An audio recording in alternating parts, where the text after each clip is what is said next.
শেখ, অনেক মুসলিম ভাই তাদের সামর্থ্য ও প্রয়োজন অনুযায়ী দ্বিতীয় বিয়ে করে, কিন্তু সমাজের অনেক মানুষ তাকে খারাপ চোখে দেখে দ্বিতীয় বিয়ে করার কারণে।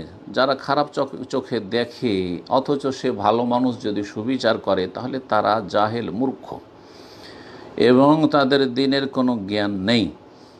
আর যে প্রচার মাধ্যমগুলি, মিডিয়া রয়েছে, ইসলাম বিরোধী মিডিয়া, যে বহু বিবাহকে একবারে ঘৃণিত করে পেশ করছে, এই রকমই 18 বছর কমে যদি বিয়ে বসে, তাহলে চরম অপরাধ করে দিল। 18 বছর কম বয়সের মেয়েকে যদি কেউ বিয়ে করে, কিন্তু 12 বছরে ধর্ষণ করছে, বা 12 বছরের মেয়ে একটা 18 বছর 16 বছরের ছেলের সাথে আপনার আড্ডা দিচ্ছে, ঘুরে বেড়াচ্ছে, পার্কে জেনা করছে, কিচ্ছু নেই, কোনো বিচার নেই, কোনো কিছু নেই। আল্লাহ রাব্বুল আলামিন জাতির শাসকদেরকে আল্লাহ যেন সংশোধন করার তৌফিক দান করেন এবং দেশকে ভালোর দিকে নিয়ে যাওয়ার তৌফিক দান করেন।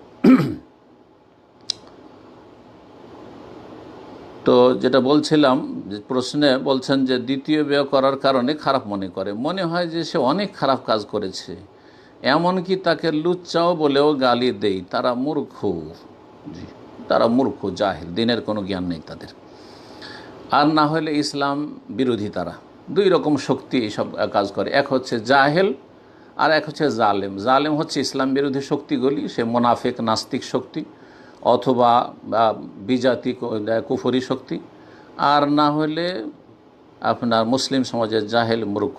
জেনা করলে কোনো দোষী না, কিন্তু বিয়ে করলে আরে কী কাজ করলো, আরে কোনো আলেম যদি দ্বিতীয় বিয়ে করলে, এটা মানুষের কাজ করলো নাকি, এটা কী কাজ করে ফেলল, চরম অন্যায় অপরাধ করে দিয়েছে, আউযুবিল্লাহ। তাহলে এটা আল্লাহর আইন। আর যারা আল্লাহর আইনকে অপছন্দ করে তাদের ব্যাপারে হুকুম কি? এই ক্ষেত্রে শেখ ইবনে বাজ রাহমাতুল্লাহ আলাইহি বলেছেন, কেউ যদি একাধিক বিয়ে করতে সামর্থ্যবান হয়, শক্তি সামর্থ্য আছে, শক্তি সামর্থ্য বলতে এর আগে বহুবার আমি বলেছি, ইমানি শক্তি লাগবে। সেটা হচ্ছে তাকওয়া, আল্লাহ ভীরুতা, আল্লাহর ভয় আছে, অবিচার করবে না, জুলম অত্যাচার করবে না।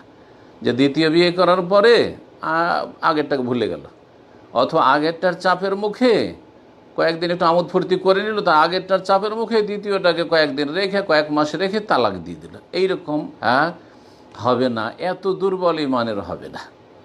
ইমানি শক্তি আছে।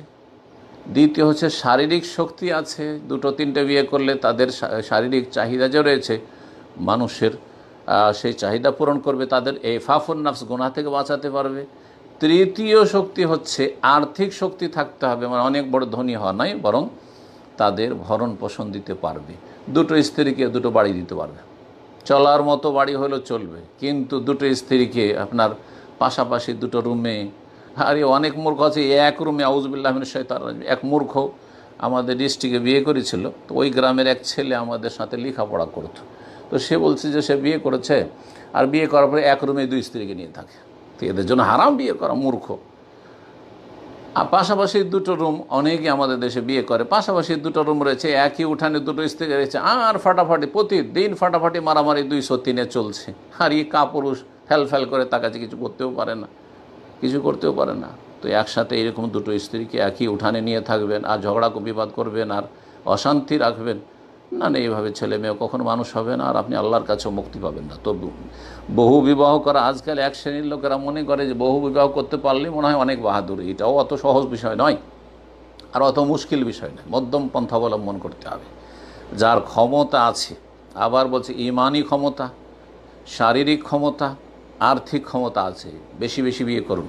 কারণ মেয়েদের সংখ্যা বাড়ছে, অনেক অবিবাহিতা আছে, লক্ষ লক্ষ আছে দেশে, যাদের বয়স 40 পার হয়ে চলে যাচ্ছে, 30 পার, হয়তো কয়েক লক্ষ কি কোটিতে পৌঁছে যাবে, যে 30 পার হয়ে গেছে, ভালো স্বামী পাচ্ছে না। সুতরাং যারা ভালো মানুষ তারা বেশি বেশি বিয়ে করেন, কিন্তু এসব শর্তগুলি পূরণ করবেন, আর না হলে কিয়ামতের দিন ফেঁসে যাবেন।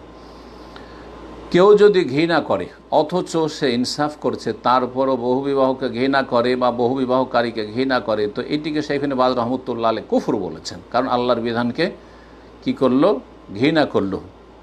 আল্লাহর বিধানকে আল্লাহ রাব্বুল বলেছেন সূরা নিসাতে, যে ফানকিহু মা তাবা লাকুম মিনান নিসাই মাসনা ওয়া সুলাসা ওয়া রাবা, দুই দুই, তিন তিন, চার চার, না পারলে ফাইলাম তাস্তাতি ফাওয়াহিদান, না পারলে তখন এক। যারা পারি না তাদের ক্ষেত্রে একটি বিয়ে করে আলহামদুলিল্লাহ তাতে শান্তি আছে এবং তাতে সুখী আছে, আলহামদুলিল্লাহ জায়েজ কাজ করছে, সেও কোনো ভুল কাজ করেনি। কিন্তু উত্তম ছিল দুটো, তিনটে, চারটে বিয়ে করা, কিন্তু এই তিনটি শর্তের সাথে। আল্লাহ যেন তৌফিক দান করে। কেউ যদি ঘৃণা করে আল্লাহর কোনো বিধানকে, তাহলে এটা কুফর কেন হবে? কোরআনে কারিমে আল্লাহ বলছে যালিকা বিআন্নাহুম কারিহু মা আনজালাল্লাহ, সূরা মুহাম্মদ আল্লাহ বলেছেন যে এরা মুনাফিকগুলো কেন কাফের হয়ে গেছে? কারিহু মা আনজালা, আল্লাহর নাজিলকৃত বিধানকে তারা ঘৃণা করেছে, সেই জন্য অপছন্দ করেছে, বরদাস্ত হয় না বহু বিবাহ।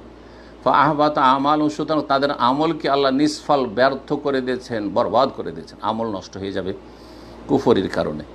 আল্লাহ যেন বোঝার তৌফিক দান করে।